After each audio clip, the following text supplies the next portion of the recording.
Hello, hello, hello, hello, hello. Salut les meilleurs. J'espère que vous allez super bien, encore bien, sinon aussi mieux que moi. Je suis super excitée, guys, parce qu'aujourd'hui, on va vraiment parler de ton plus grand ennemi, OK? Ton plus grand ennemi. So, let's talk about it. Alors, coucou, c'est que tu es déjà connecté. J'espère que tu as super bien. So, let's go, les meilleurs. Moi, je remarqué que la plupart d'entre nous, on devrait avoir beaucoup plus de progrès. Je coach plusieurs femmes et certains hommes.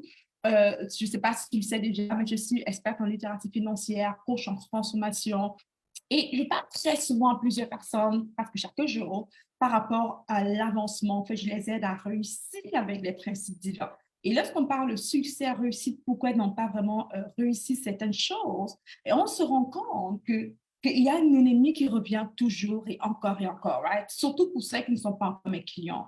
Il y a l'ennemi qui revient toujours. Moi, j'appelle cela l'ennemi, ton plus grand ennemi. OK, l'ennemi de ton progrès, c'est comme ton plus grand ennemi de progrès. Et je sais que si c'est que tu ne sais pas que tu es combattu, si c'est que tu crois que ce qui t'arrive est juste normal, euh, tu vas juste continuer à te battre de façon normale, right? Mais si c'est que tu sais que tu as un ennemi et que quelqu'un ou quelque chose est derrière toi ou bien contre toi, là, maintenant, tu peux faire face à cet ennemi, à cet ennemi. Tu comprends ce que je veux dire aussi? Yeah, right? So, c'est juste toi comprendre que, hey, il y a un ennemi, ce que j'appelle ennemi de progrès, qui m'empêche réellement d'avancer. Alors, moi, un jour, j'avais remarqué cela pour mon C. Je savais qu'il y avait certainement des ennemis contre mon progrès et je voulais vraiment que le Seigneur m'aide par rapport à cela. Et pour surmonter ces défis, pour détruire les ennemis de mon progrès, je me suis mise à faire ce que 99% des chrétiens allaient faire. Qui sait, c'est quoi qu'on fait pour décrire les ennemis de progrès? Je sais déjà que tu allais dire jeûner et prier. I know, OK? Ça, c'est la formule magique pour tous les chrétiens. Problème financier, jeûne et prie. Problème pour ton mariage, jeûne et prie. Problème pour tout. Santé, jeûne et prie. Tout, c'est le jeûne et la prière, OK?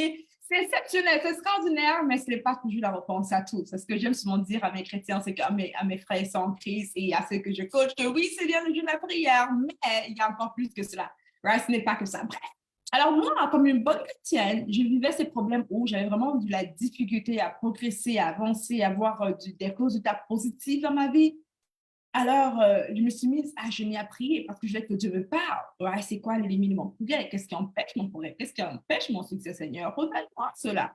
Alors, je jeûne et je prie, je jeûne, je prie pendant quelques jours et je m'attends à ce que, lorsque je m'endors, ou bien je somnole, je m'attends à ce que je voie dans un village quelque part une grand-mère avec le chapeau de sorcière, avec toutes les casseroles. Ben, je m'attends à voir quelque chose de vraiment powerful, de démoniaque. Right? C'est sûrement un esprit mauvais qui est derrière moi, un truc ancestral. C'est ce que je me dis.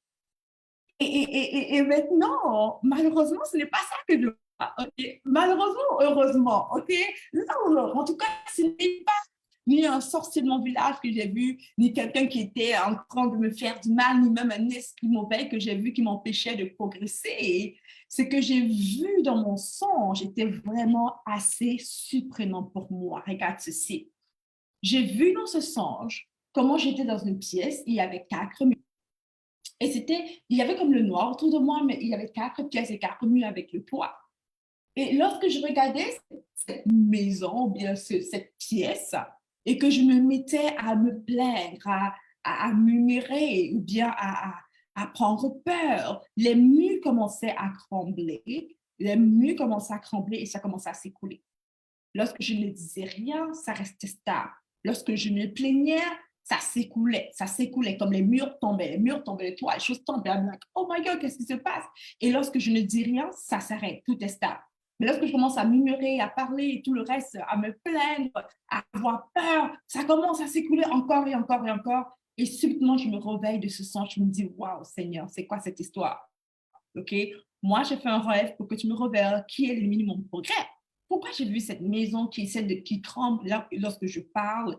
Et le Saint-Esprit me dit ceci, il me dit, Débra, l'ennemi de ton progrès n'est pas ce que tu crois qui est l'ennemi de ton progrès. L'ennemi de ton progrès, premièrement, tes plaintes, tes murmures. Il me dit, lorsque tu as remarqué dans ton songe que lorsque tu te plaignais, lorsque tu murmurais, tu parlais mal, les murs tremblaient et ça s'écoulait. Il dit, oui, il dit, c'est exactement ce qui se produit dans ta vie. Lorsque tu ouvres ta bouche constamment pour te plaindre, oh, je n'ai pas assez d'argent, oh, les choses ne marchent pas pour moi, pourquoi ceci, pourquoi cela, oh, toutes tes plaintes, ça fait en sorte que ça ne construit pas ta vie, ça détruit ta vie. Et je comprends ici que maintenant, je veux que tu notes ceci, que toi et moi, on a deux résultats. On n'a pas un résultat stable, on a toujours l'un ou l'autre, deux résultats. Soit on construit, soit on détruit. Il n'y a pas de neutralité réellement, right? Soit on construit, soit on détruit. C'est vraiment ce qui se produit lorsqu'on utilise aussi notre bouche pour parler. Sur la première chose, c'était vraiment les murmures. Et c'est me faire comprendre que mon ennemi de mon progrès numéro un était mes murmures, mes plaintes. Mais ensuite, je me rends compte que lorsque j'avais peur même, c'était encore plus grave. Et ça, c'est les plus grands ennemis de ton progrès. Le plus grand ennemi du progrès de la plupart des personnes à qui je parle, que ceux que je courtoise, que je coach, c'est numéro un, la peur. La peur, c'est ton plus grand ennemi. Yes, yes. La peur, c'est ton plus grand ennemi. Oui, ta bouche, parce qu'au travers de ta bouche, tu manifestes. Ce que tu dis se crée. Et je veux que tout le monde retienne ceci. Ce que tu dis se crée. Tout ce que tu dis se crée. Alors, il est mieux pour toi de ne rien dire pour ne pas créer ce que tu ne veux pas. Ou bien de dire ce que tu veux. Maintenant, je sais que ce n'est pas toujours évident. Charnel avec le Saint-Esprit par sa grâce. Mais la vérité, c'est que j'utilise ma bouche pour murmurer, pour parler mal de ma vie, plus je détruis ma vie. Tu sais, il y a beaucoup de personnes ici que ce n'est pas l'ennemi comme nous on imagine, comme des chrétiens, comme un démon ou une sorcière ou un sorcier qui est vraiment contre tes finances, contre ta bénédiction, contre ta prospérité. C'est vraiment ta bouche, c'est vraiment ton langage, c'est vraiment ta mauvaise perception de choses et c'est surtout peur. La peur est notre plus grand ennemi. Et une histoire biblique que j'aime immensément. Donc, l'histoire de cet homme, je crois que son nom c'est Jairus. En anglais, c'est Jairus. En français, je ne sais pas. OK, j'ai envie de regarder rapidement c'est quoi son nom. Jairus. Right? Jairus en français, c'est quoi? Bon, I don't know. Mais tu peux voir ce livre dans le livre de Marc 5, 21 à 43. OK? Tu peux juste aller le lire. OK? Jairus ou bien Jairus en français, j'imagine. Alors, Jairus, il avait sa fille qui était morte, selon lui, et selon les autres personnes, qui était malade, pardon. Sa fille était malade. Et il vient voir le Seigneur Jésus, puis il dit, Seigneur, j'ai vraiment besoin que vous veniez avec moi, hein, car ma fille est malade, elle est vraiment malade, puis j'ai besoin de vous. Et le Seigneur lui dit, OK. Et sa fille de 12 ans, la fille de 12 ans, qui se souvient de cette histoire. Mais moi, tu vois, c'est que tu te souviens de cette fille de 12 ans qui était morte, qui est morte dans la Bible. There we go. Super, tu te souviens? OK, let's go. Alors, la fille de 12 ans, elle est malade et Jésus s'en va pour guérir cette fille de 12 ans. Et sur le chemin, il y a cette dame qui avait 12 ans de problème de sang, right? 12 ans d'écoulement de sang, qui avait ce problème, la femme au problème de sang pendant 12 ans. Et elle touche Jésus, tu connais l'histoire, elle guérit subitement, Jésus dit qui m'a touché, ainsi de suite. Le temps qu'ils prennent un peu de temps pour parler avec elle, ce genre de choses, et quelques temps plus tard, lorsqu'ils continuent à avancer pour aller voir la fille de Jairus pour la guérir, quelqu'un vient dire à Jairus, « Oh, c'est trop tard. » Écoute bien, je veux que tu écoutes ceci. « Oh, c'est trop tard. Ne dérange pas le mec. Ne dérange pas le mec. Ta fille est morte. C'est trop tard. Ta fille est déjà morte. » Et Jairus, pendant quelques secondes, il veut ancrer, il veut écouter, sinon accepter cette parole, right? Il va accepter la parole de cette personne qui lui a dit que sa fille était morte. Mais Jésus regarde Jairus et lui dit directement ceci, n'aie pas peur, right? Il lui dit que sa fille vit, qu'il ne doit pas avoir peur. Simplement qu'il faut qu'il fasse confiance, que sa fille, elle vit, elle est juste endormie. OK? Et j'avais choisi, et on va juste aller lire ce verset. J'aime tellement, tellement, tellement cette histoire, guys. Je suis juste amoureuse de cette histoire. Je trouve que c'est l'une des plus grandes histoires de la parole qui nous donne beaucoup, beaucoup de foi. Je vais ouvrir cela. OK, let's go, let's go, let's go. OK, let's go, guys. OK, on va sortir de la Bible on peut voir dans Marc 5, 43, 21 à 43. Ça va être très long. Je ne vais pas bien sûr tout lire, mais je vais juste lire cette partie-ci. Alors, dans le verset 35, Jésus dit, il dit ceci, il dit, quand Jésus est en train de parler, la personne vient et dit que ta fille est morte, ne dérange pas le maigre.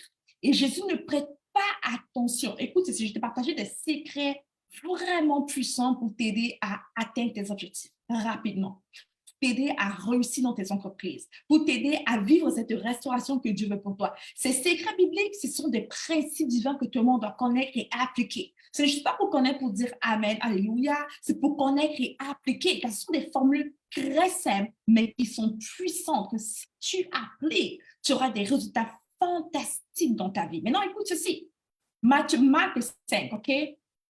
Je suis toujours Marc 5? OK. Pardon. Je suis dans le verset 35. Marc 5, verset 35. Lorsque la personne vient dire à Jairus que sa fille est morte, écoute bien ceci, Jésus ne prêta pas attention à ce qu'il avait dit. La première clé que je veux que tu écrives ici, guys, je veux que tu prennes des notes ici, guys, OK? Prends des notes maintenant, s'il te plaît. La première note, la première chose que tu veux faire pour arrêter de vivre une vie de peur, c'est de refuser d'écouter cela. La peur vient parce qu'on entend, comme la foi vient parce qu'on entend. Yes ou yes, right?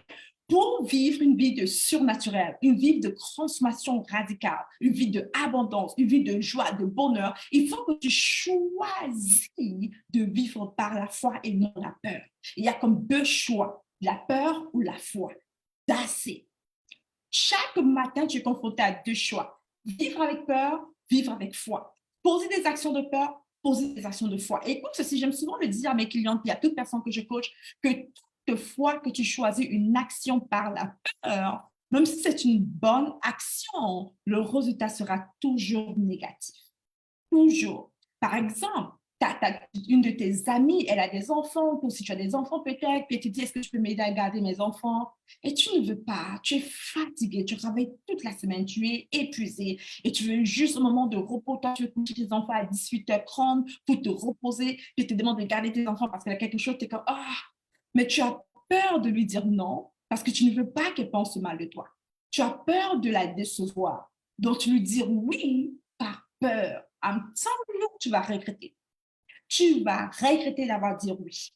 À chaque fois que tu dis oui par peur ou bien non par peur, le résultat est toujours négatif. Alors, Jésus, qu'est-ce qu'il fait? Il dit, il ne prêtait pas attention à ses paroles. Il ne prêtait pas attention à ses paroles. Et il va regarder directement Jairus. Jésus regarde, il ne prête pas attention à ses paroles. On dit, ta fille est morte. Jésus entend ce qu'ils ont dit à Jairus, il ne prête pas attention à cela. Puis il regarde directement Jairus pour directement parler à sa foi. Il lui dit, n'aie peur. Parce qu'il sait que s'il entre dans la peur, il ne pourra plus faire le miracle. Comme, même si Dieu veut faire, même si Dieu veut changer, tant que tu restes dans la peur, que tu votes pour la peur, ça veut dire que c'est la peur qui a l'autorité sur toi et non Dieu. Et Dieu n'est pas en compétition ici. Il faut que tu choisisses qui va être ton Seigneur, la peur ou la foi. Va être ton Seigneur, la peur ou la foi. Et ça, c'est toi qui décide. Alors, Jésus regarde immédiatement Jairus et lui dit, don't be afraid, n'aie pas peur. Parce qu'il sait la puissance que la peur a là. Si la peur entre dans son cœur, malgré le désir de Jésus ne pourra rien faire. D'ailleurs, c'est prouvé dans la Bible. La parole nous dit que par le manque de foi qui est arrivé dans, j'oublie exactement le nom de la ville, ok? Ça, c'était la ville de Jésus. La ville de Jésus, qui se souvient de cette ville? La ville de Jésus, c'est quoi ce nom? Où Jésus ne pouvait pas faire de miracles. Jésus voulait faire les miracles, mais il ne pouvait pas faire de miracles. Jésus était paralysé. Jésus. Jésus qui est Dieu, ok? Dieu ne peut pas faire de miracles. Il était paralysé, il ne pouvait faire de miracles que des petites choses à cause de le manque de foi. Est-ce que tu m'entends? Guess what? Moi, je suis en train de te dire que peut-être dans ta vie présentement, Dieu veut que tu changes. Peut-être que Dieu veut faire des miracles pour toi. Peut-être que Dieu veut t'aider à changer ta situation personnelle, financière, professionnelle. Peut-être que Dieu, d'ailleurs, est en train de te dire, il y a plus en toi, il y a plus pour toi. Vas-y plus loin, vas-y, vas-y, vas-y. Mais toi, tu es paralysé par la peur. Et ta peur s'exprime par, comment je vais faire? Mais comment? Comment ça va se passer? Je vais commencer. Je ne sais pas comment. Tu crois que c'est justifiable parce que tu dis que tu ne sais pas comment. Mais moi, je te dis que lorsque Dieu te demande de faire quelque chose, il ne te dit pas forcément comment, il te dit fais-le quand même. OK? Il te dit figure out, prouve le comment, mais passe à l'action. Alors, ceci, Jésus ne prête pas attention à ce que cet homme avait dit et il regarde Jairus immédiatement, il lui dit, n'aie pas peur, mais seulement crois. Et j'ai envie de te dire la même chose aujourd'hui. Et j'ai l'impression vraiment que le Seigneur me veut même lui-même emprunter ma bouche pour te le dire. N'aie pas peur. N'aie pas peur que ce mariage va être restauré, mais seulement crois. N'aie pas peur que tu vas perdre cet emploi, mais seulement crois. N'aie pas peur que tu ne vas pas réussir à prospérer ton entreprise, mais seulement crois. N'aie pas peur, mais seulement crois. Ne laisse pas la peur entrer dans ton cœur. Ne prête pas attention à la peur, mais seulement crois. Et dès que Jésus lui dit ceci, il dit ceci, then he did not let anyone go. Ensuite, Jésus a fait quoi? Il n'a pas permis que quelqu'un va avec lui. Il a juste permis que Jairus, ses 3 disciples les plus fidèles, et la femme de Jairus entre dans la pièce avec lui. Il a prié pour l'enfant. L'enfant de 12 ans s'est réveillé. C'était juste un miracle extraordinaire, right? Mais écoute ceci, dès que Jésus a demandé à Jairus de ne pas avoir peur, mais seulement avoir la foi, il s'est assuré de retirer tous les éléments de doute, tous les éléments qui allaient le causer de se questionner, les personnes qui allaient dire, est-ce que tu es vraiment sûr que c'est la bonne décision? Peut-être, mais pas maintenant. Est-ce que tu es sûr que c'est le bon moment? Est-ce que tu es vraiment sûr? Peut-être que ces personnes qui allaient apporter le doute autour de lui, autour des oreilles de Jairus, Jésus s'est assuré de les retirer de là. Il n'a que pris lui, ses 3 disciples, les 3 disciples qui sont souvent avec lui, c'est les plus proches, ses 3 plus proches disciples, et la femme de Jairus, il a prié pour l'enfant d'assez. N'aie pas peur, mais seulement crois. Je parle ici à des gens qui se disent, mais comment est-ce que je vais faire pour multiplier mes revenus fois 4 en un mois? N'aie pas peur, mais seulement crois. Comment est-ce que c'est possible que mon entreprise, qui est présentement dans mon cabinet d'avocat, j'ai très peu de clients et je veux vraiment générer un certain revenu, comment est-ce que je vais réussir à le faire? N'aie pas peur, mais seulement crois. Je parle de gens qui me disent des fois, mais comment est-ce que c'est possible que ce mariage, qui depuis 10 ans, depuis 7 ans, depuis 8 ans, n'est pas restauré? Ce mariage vit dans la douleur, la difficulté, les cris. Dieu me dit de vraiment juste ne pas avoir peur, mais seulement croire. Moi, je te dis oui, mais maintenant, écoute ceci. Écoute ceci. Ce n'est pas seulement de dire, oh, je crois, mais Dieu fera. Ça, c'est le problème de beaucoup de chrétiens. Je dis, non, Dieu fera, il fera. Non, il y a aussi de toi à faire. La première chose que tu veux commencer à faire à partir de maintenant, parce que ce n'est pas seulement Dieu, si il fallait juste que Dieu fasse, il aurait déjà tout fait. Notre monde sera comme au paradis. Tout est parfait au paradis. Les rues, la ville, les couleurs, tout est fait. OK? Donc ici, il ne s'agit pas de Dieu va faire, mais de toi qui va s'aligner à Dieu pour faire. Est-ce que tu m'entends ici? Right? So ici, on retourne à notre parole prophétique que j'ai reçue depuis octobre dernier pour l'année 2023, qui est Éphésiens 3, verset 20, qui nous dit qu'on va découvrir, Dieu m'a dit qu'on allait le découvrir comme le Dieu de l'impossible. Et il m'a dit, et cette parole nous dit qu'il peut faire de grandes choses par son pouvoir, que Dieu peut faire au-delà de ce qu'on peut penser ou imaginer par sa puissance, par son pouvoir qui agit en nous, en moi. OK? OK? Son pouvoir n'agit pas tout seul, ça agit en toi. C'est au travers de toi que Dieu va faire. So, maintenant, regarde ceci. Je veux juste qu'on lise ceci une dernière fois. OK? Dans Marc 25, dans Marc 5, pardon, verset 35, Jésus dit ceci, n'aie pas peur, mais seulement crois. C'est la première instruction pour toi. N'aie pas peur, mais seulement crois. Je ne sais pas c'est quoi que tu veux voir se réaliser. Je ne sais pas c'est sur quoi que tu travailles, si c'est une situation personnelle, financière, professionnelle. Peu importe c'est quoi, n'aie pas peur, mais seulement crois. Tu sais, j'aime souvent dire que mon mari et moi, on avait une décision à prendre au début il y a quelques semaines, OK? Il y a quelques semaines, un peu plus d'un mois, on avait une décision à prendre. Et si on décidait de passer à l'action, il allait falloir on a une entreprise qui est quand même une entreprise bébé, et il allait falloir qu'on investisse comme un bon montant d'argent.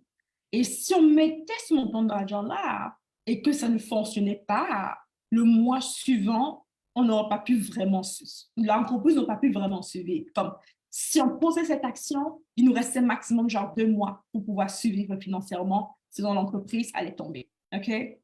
Alors, on s'est régalé, puis on s'est dit, qu'est-ce qu'on fait? Et la réponse fut évidente.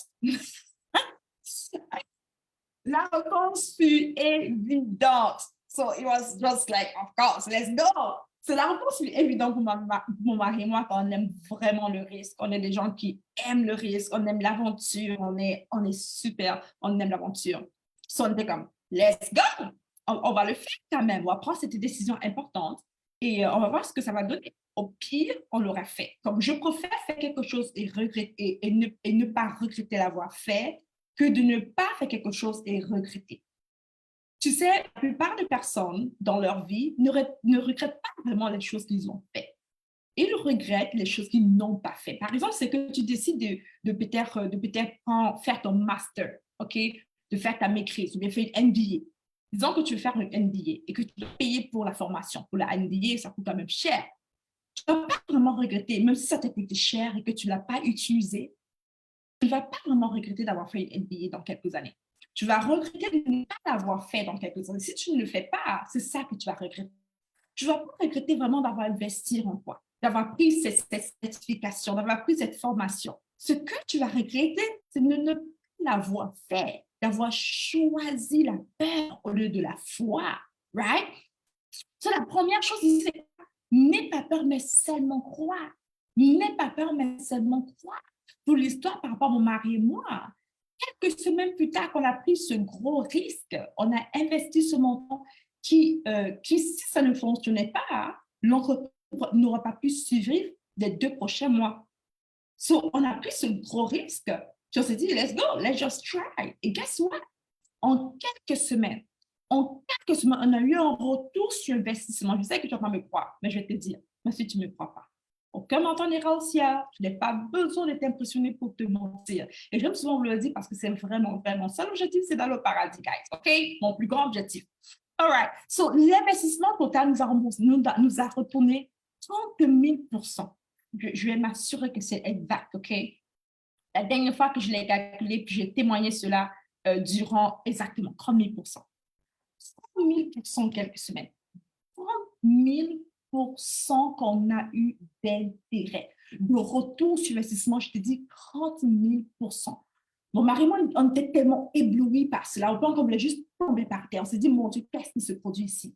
Un retour sur investissement de 30 000% en quelques semaines. How can this happen? Est-ce que c'est réel? Est-ce qu'on peut se penser? What's going on? OK, on était super comme, wow, my God. Et ça ne s'est pas arrêté, ça a continué. Je te dis ça pour te dire ceci. Même si tu vas prendre une décision qui va te sembler être claire, risquée, si tu prends cette décision par la foi, en mettant tes yeux sur le Seigneur, sur la croix, sur Jésus, sur l'espérance, sur la foi, tu es presque sûr que ça va te conduire sur une porte qui va te causer de prospérer. Mais si tu prends une décision par la peur, je vous assure, même si tu as bien calculé, mais que c'est une décision de peur, et les chrétiens souvent disent non, je veux juste être sûr, je veux juste ne pas m'engager dans les choses que je ne peux pas tenir, je veux juste être sûr, je veux juste être sûr. Ce genre de langage, je juste dis j'ai peur et je doute. J'ai peur et je doute. J'ai peur et je doute. Alors, je vais avoir le contrôle parce que je crois en moi-même. OK? J'ai le contrôle en moi-même. Je crois en moi-même et non à Dieu. Et je vais avoir juste, j'ai peur et je doute. Je vais avoir le contrôle. Donc, je ne vais pas faire cette action maintenant. Est-ce que tu m'entends? So, si tu prends une décision guidée par la peur, ton résultat sera garanti d'être négatif à chaque fois. Examine cela dans ta vie personnelle. Si tu t'es marié par la peur, est-ce que j'ai vraiment trouvé un autre homme comme lui? Est-ce que c'est vrai? Tu peux un peu mon âge, je suis vieille, mon âge, tu vas m'épouser. Ou bien par la peur parce que tu tombes enceinte. C'est quoi la raison qui t'a poussé à te marier par la peur? Je t'assure que toutes les femmes qui ont fait cela pleurent dans le mariage.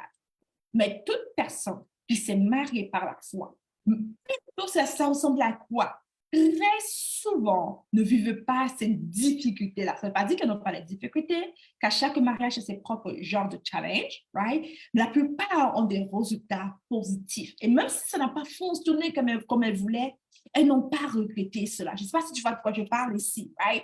Peu importe quel genre de travail, d'investissement que tu as fait, dès que tu as fait une action par la peur, ton résultat sera toujours négatif. Et par la foi, ton résultat sera toujours positif. Ceci, Jésus lui dit, n'aie pas peur, n'aie pas peur, mais crois seulement, mais crois seulement.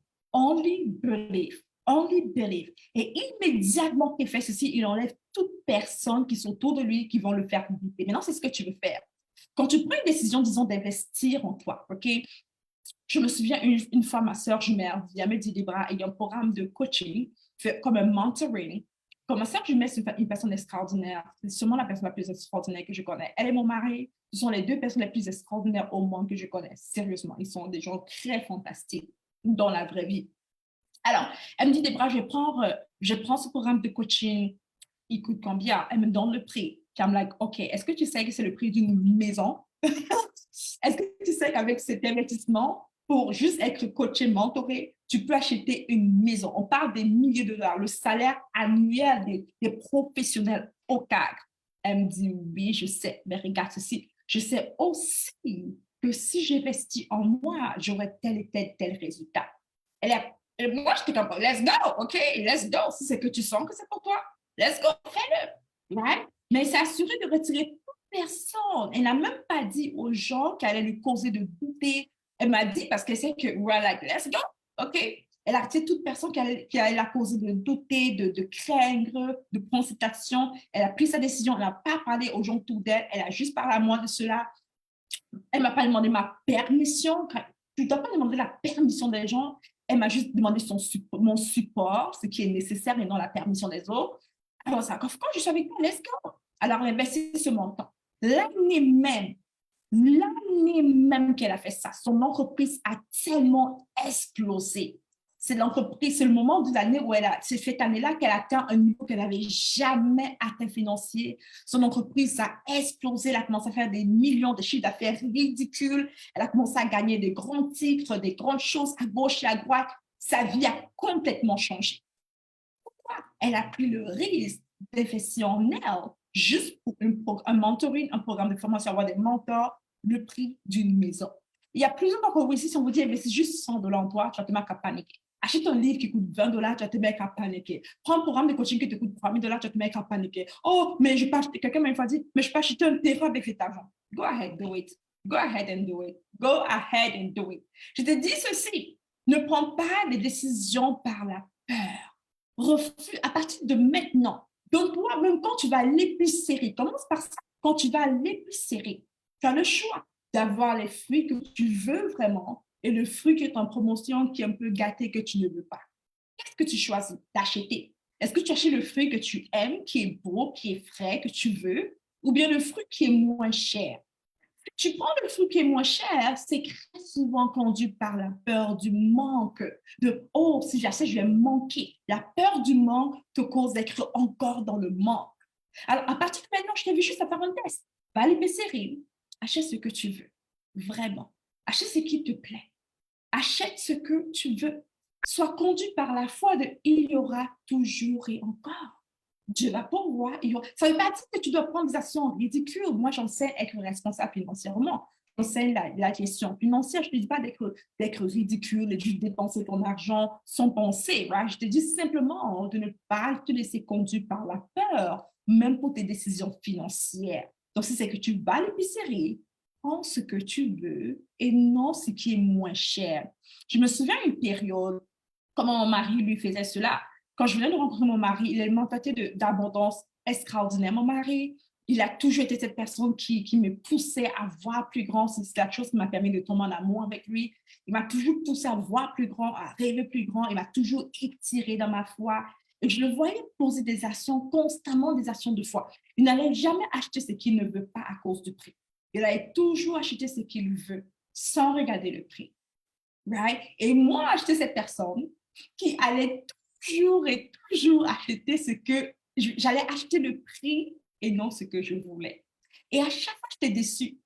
Et je me souvenais ce que ma mère, ma grand-mère me disait souvent. Ma mère me disait souvent, des bras, le moins cher est toujours cher. Et je veux que quelqu'un me dise ça aujourd'hui. Elle me dit, ma fille, le moins cher est toujours cher. Toujours. Oh, tu as dit que tu vas prendre une décision pour économiser l'argent, pour faire le moins cher. Le moins cher est toujours cher. Ça veut dire que lorsque tu vas prendre la décision d'acheter le prix au lieu de ce que tu veux, ça va te coûter cher. Tu ne vas pas aimer ce que tu as acheté et tu vas repartir acheter ce que tu veux vraiment. C'est ce que je veux dire. Tu vas être déçu d'avoir pris cette décision. La peur me donne toujours un seul résultat. C'est négatif. Tout le monde, je veux que tout le monde écrive négatif. Comment? Écris-moi négatif dans le chat. La peur me donne toujours un seul résultat, c'est négatif. Et c'est la peur ton plus grand ennemi. L'ennemi numéro un de ton progrès, c'est la peur. Et la peur s'exprime par comment je vais faire? Où est-ce que je vais trouver cet argent? Par où je vais commencer? C'est ça, ces questionnements-là, ce doute, c'est vraiment la manifestation de la peur. Alors, est-ce que tu es un peu comme moi, Débra? Pendant des années, qu'on me disait, let's go, I want to be negative. Go ahead. I love it. C'est que tu es un peu comme moi, Aimé. C'est que tu es un peu comme moi, Lucretia. Pendant des années, ma soeur jumelle, qui est comme la personne qui est ma meilleure amie, elle me connaît le mieux que mon mari et elle, sont comme les personnes qui me connaissent le mieux au monde. Elle me dit, Débra, tu as peur. Elle me dit, je sens que le jour que tu vas arrêter d'avoir peur, tu vas pouvoir accomplir tellement plus. Elle me dit, Débra, tu as tellement de potentiel en toi. Tu as accompli tellement de choses extraordinaires. Mais j'ai l'impression que c'est la peur qui te retient. J'ai dit, mais il y a de quoi tu parles. Je n'ai pas peur. Look at me. Je n'ai pas peur. Au contraire, je suis juste ça.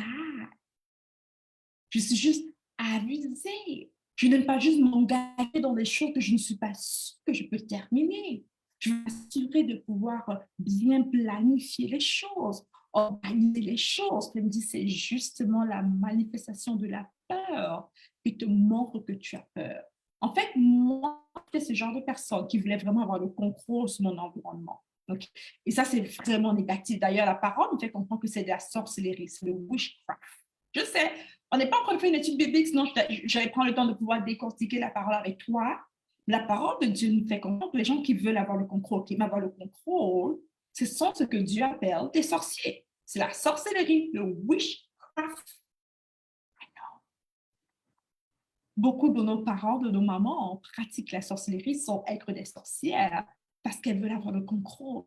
Beaucoup d'entre nous, les femmes, on pratique cela sans même le savoir, la manipulation et le contrôle. C'est la sorcellerie selon Dieu. Dieu déteste cela. Anyways, comme non, je veux juste avoir le contrôle. Dieu c'est que je ne vais pas m'engager quand je suis que. Alors je procrastine.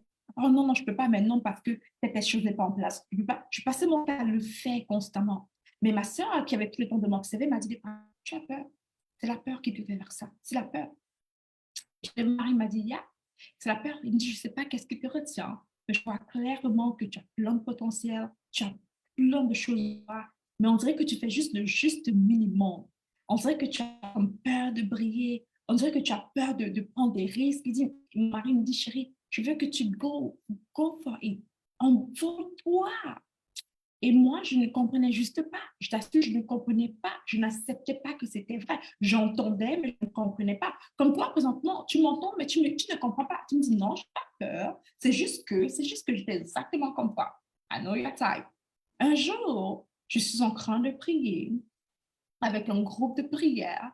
Et c'est un groupe de prière international. OK? On faisait un temps de jeûne et prière.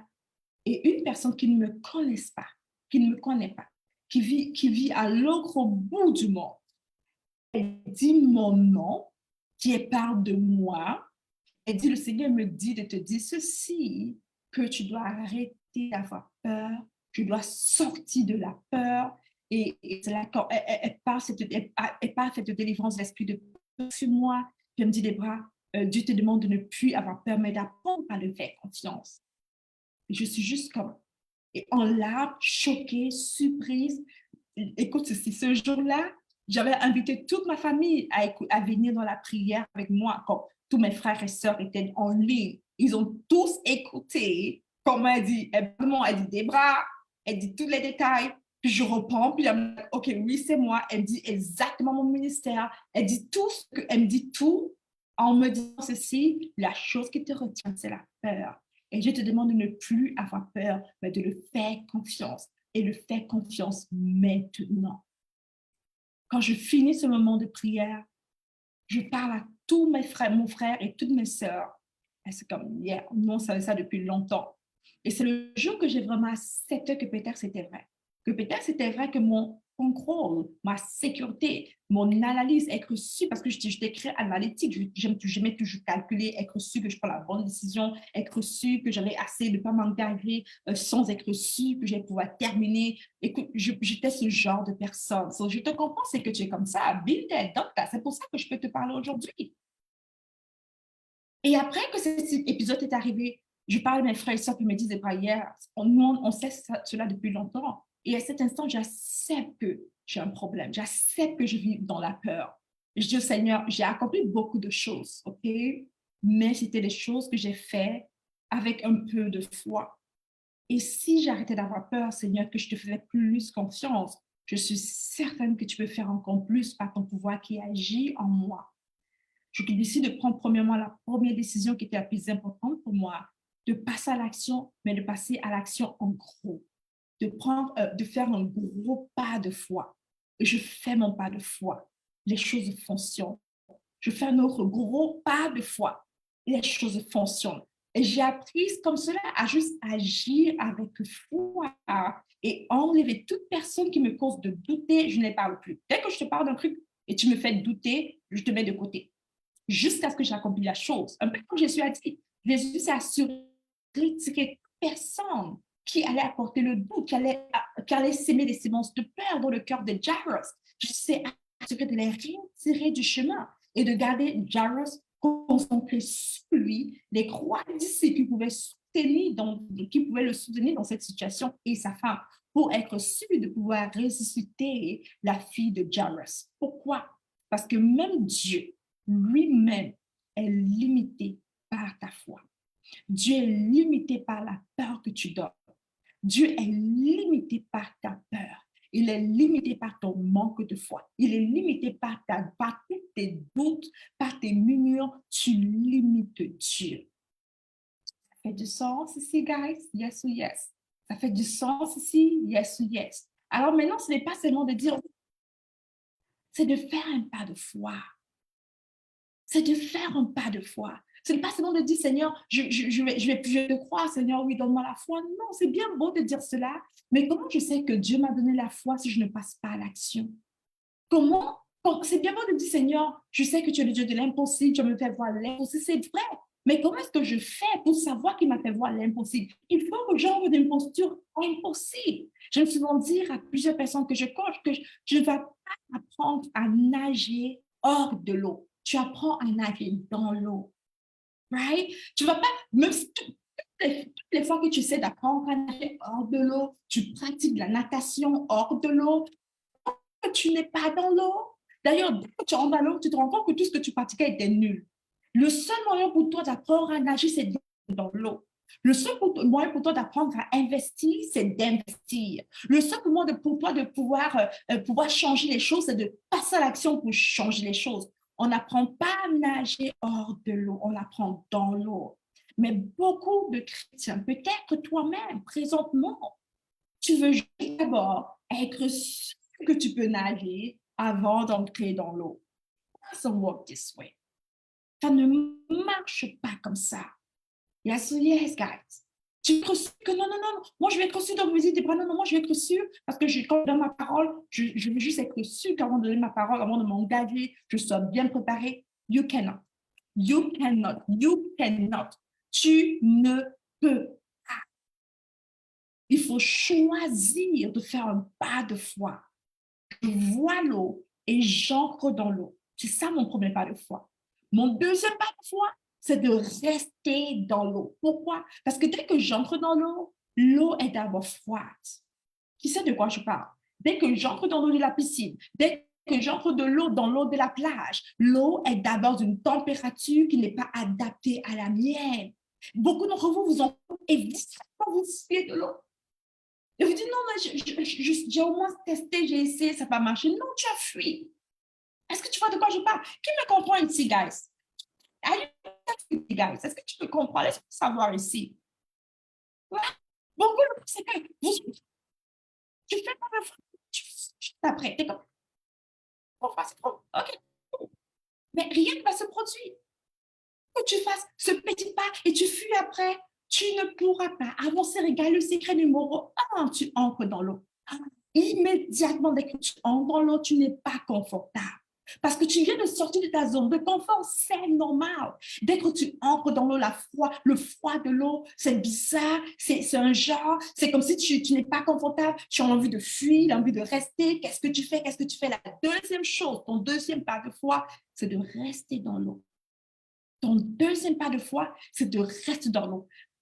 Donc, rester dans l'eau avec tes pieds, mais même prendre l'eau, mettre sur ton corps.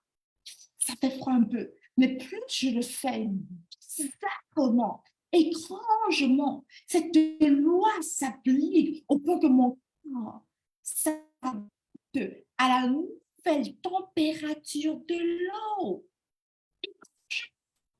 Mon corps change de température. Que je suis restée dans l'eau parce que j'ai eu assez froid pour mettre de l'eau vers moi.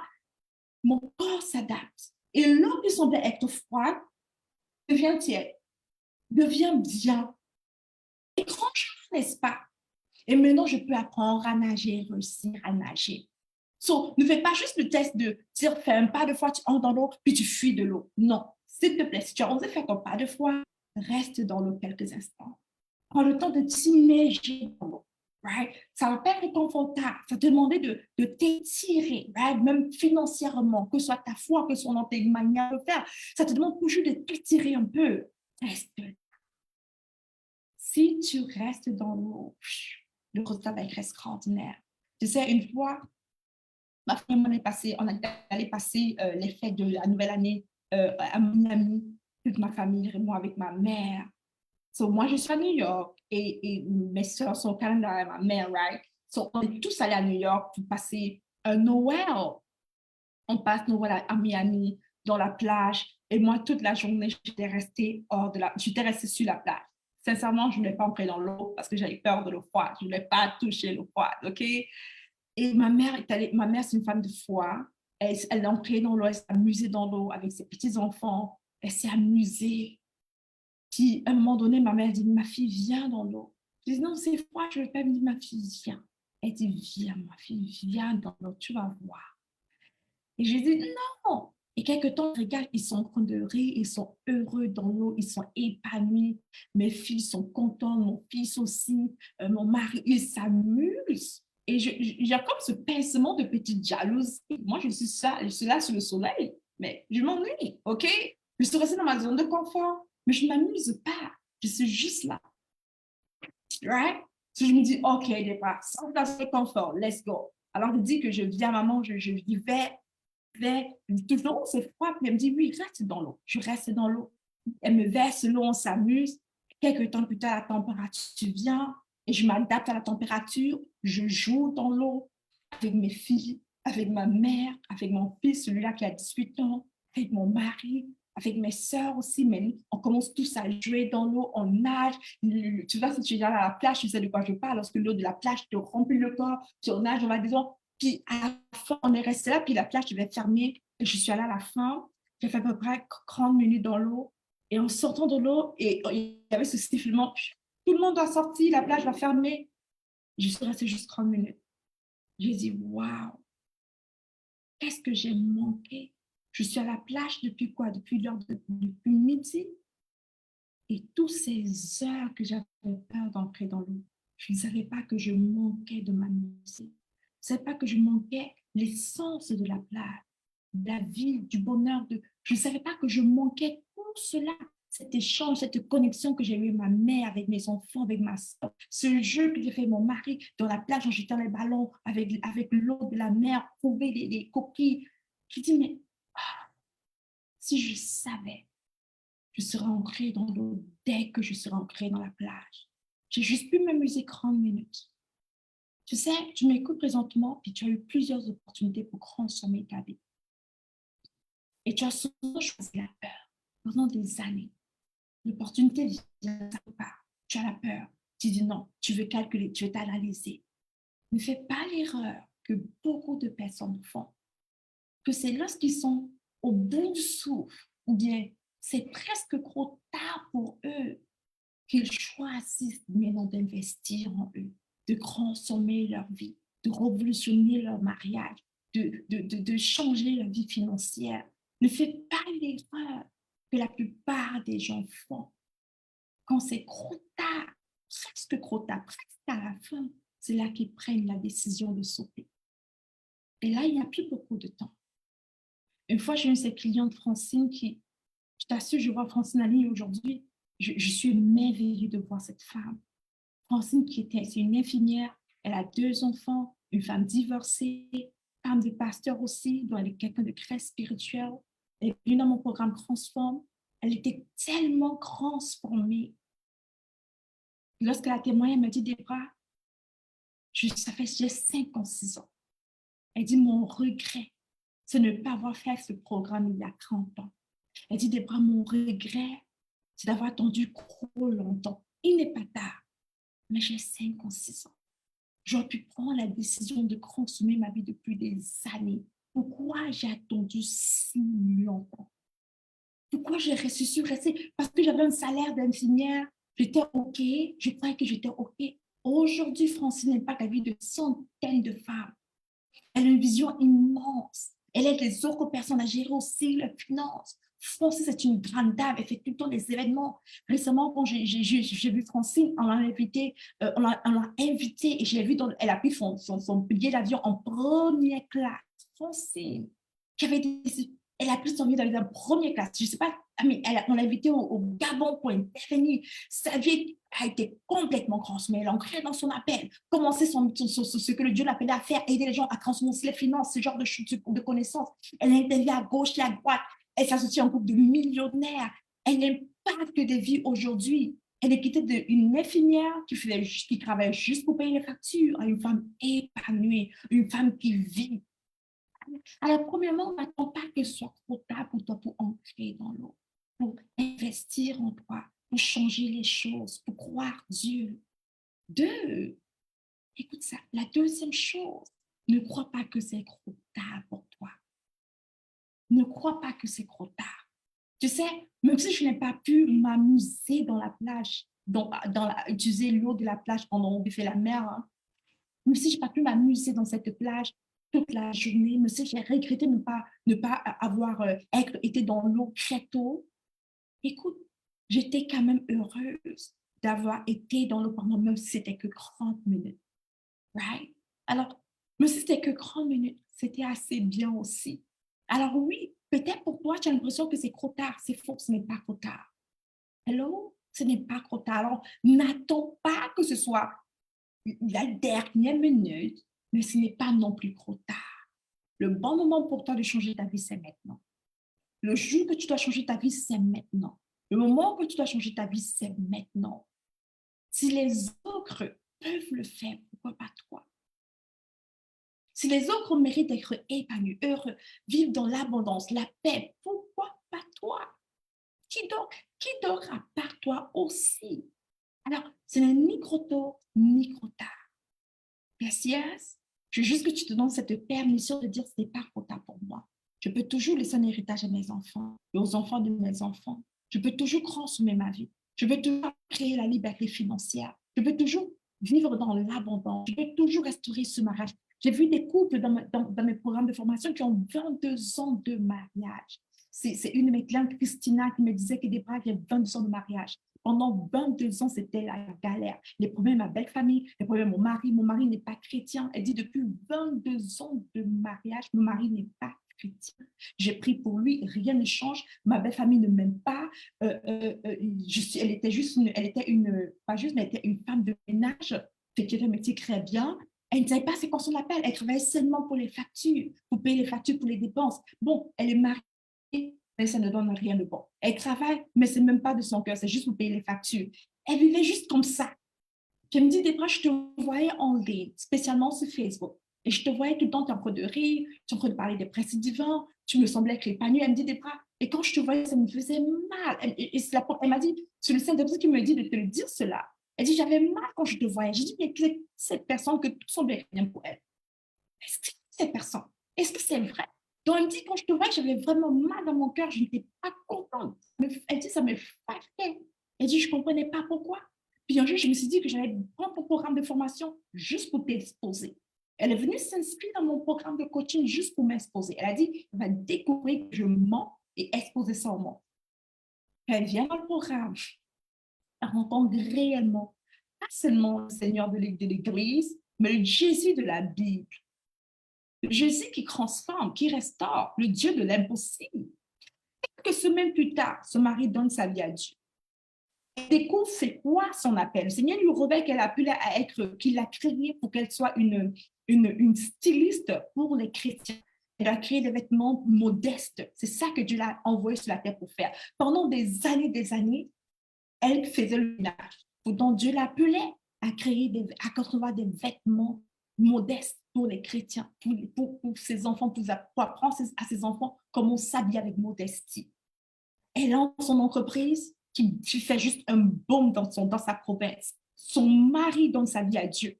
Et elle me dit, Débra, mon mari, moi, n'a jamais été aussi heureux.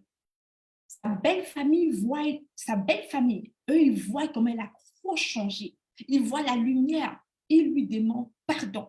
Sa belle-mère et son beau-père demandent pardon. Même sa belle-sœur lui demande pardon.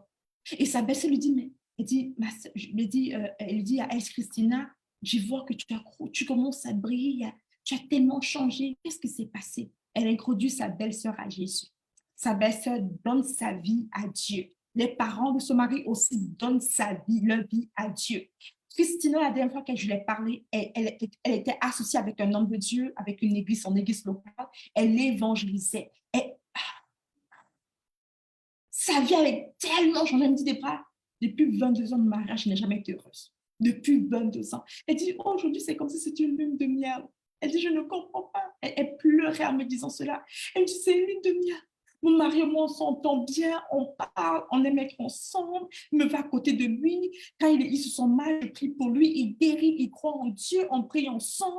Je m'en vais évangéliser, je fais les vêtements pour les chrétiens, pour les gens qui veulent s'habiller de manière plus modeste. Elle a des idées, elle vend ses produits, ce qui lui permet de générer d'autres sources de revenus dans sa province. Maintenant, elle gagne des âmes.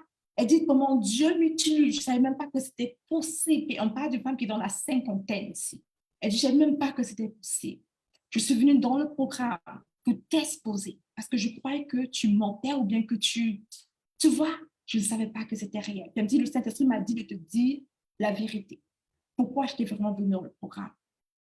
Je dis ça pourquoi? Pour te dire que si des gens comme Christina, qui a eu 52 ans dans le temps, si je ne me trompe pas, qui avait 56 ans, mais pu transformer leur mariage, peu importe la difficulté qu'ils avaient, en tout dans leur appel, peu importe le nombre de temps qu'ils ont perdu, combien de fois toi encore?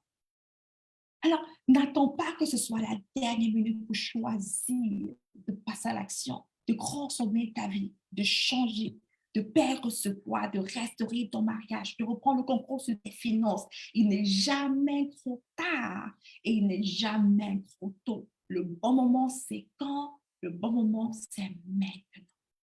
C'est maintenant. C'est maintenant. Qui peut juste écrire maintenant dans le chat pour moi, OK?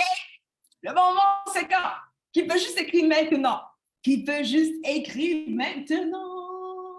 Comment? Maintenant. Et maintenant. Et maintenant. Ah! OK, j'ai trouvé ça une chanson. Literally, guys. Le bon moment, c'est maintenant. Right? Yes, yes? Alors, gars, je te laisse sur C'est les meilleurs.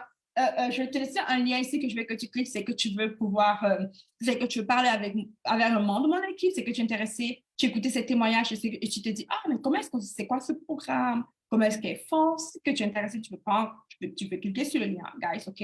Pour juste te prendre un rendez-vous avec moi ou un membre de mon équipe pour en discuter plus. Mais j'ai une plus grande nouvelle à te dire, c'est que dans quelques jours, on organise un grand challenge qui va vraiment t'aider puissamment financièrement, OK?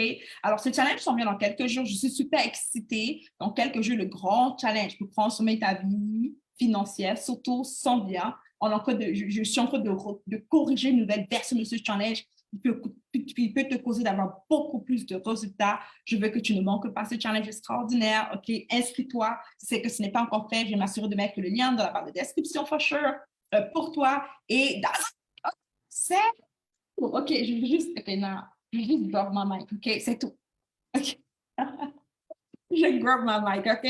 Sois béni, souciant, puis on se dit à très bientôt, les meilleurs. Rappelle-toi, ton plus grand ennemi, c'est la peur. Tu ne dois pas choisir la peur, mais tu dois choisir la foi. Fais un pas de foi. Sois béni.